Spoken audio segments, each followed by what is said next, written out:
और सीबीएसई री इवैल्यूएशन प्रक्रिया से जुड़ी बड़ी खबर आ रही है। अभी तक री इवैल्यूएशन प्रक्रिया शुरू नहीं हुई है और सीबीएसई पोर्टल अभी तक ओपन ही नहीं हो रहा। सीबीएसई पोर्टल अभी भी अंडर मेंटेनेंस। री इवैल्यूएशन के लिए आवेदन नहीं कर पा रहे हैं छात्र।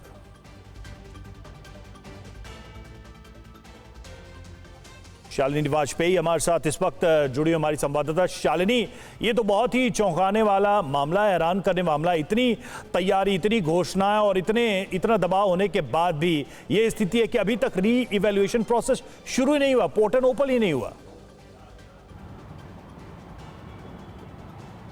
बिल्कुल, आपको बता दें सबसे पहले पोर्टल जो है वो 29 को ओपन होना था और 29 की डेट थी। 29 को भी स्टूडेंट्स जो है वो सुबह से ट्राई कर रहे थे, लेकिन पोर्टल ओपन नहीं हुआ, बार बार ग्लिच आ रहे थे। उसके बाद 3 से 4 बजे तक सीबीएसई ने क्लियर कर दिया कि आज पोर्टल नहीं खुलेगा।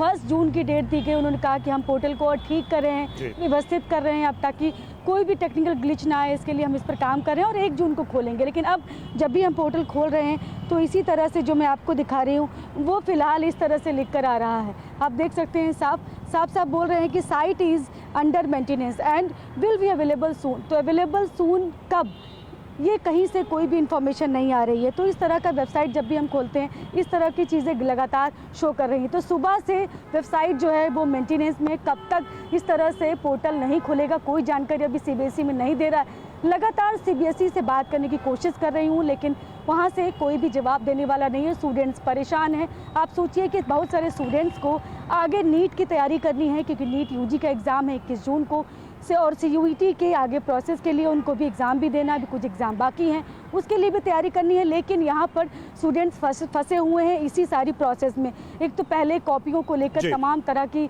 गड़बड़ियाँ जो सामने आई ओएसएम में, उसके बाद जो है पता चला कि कॉपी बहुत सारे स्टूडेंट्स की बदल गई है, कुछ की कॉपी चेक ही नहीं हुई है। ऐसे तमाम आरोप छात्रों की तरफ से लगाए गए और उसके बाद जब उनको अब स्कैन कॉपी मिलने के बाद जो अब उनको री इवैल्यूएशन के लिए जाना, बिल्कुल ये सारे विषय थे और छात्रों को ये उम्मीद थी कि इस बार उनको सहूलियत होगी। सबके बावजूद परेशानी इन छात्रों को ही उठानी पड़ रही है। पोर्टल अभी तक नहीं खुला है, जैसा कि हमारी संवाददाता शालिनी वाजपेयी ने बताया। बहुत बहुत शुक्रिया शालिनी आपका।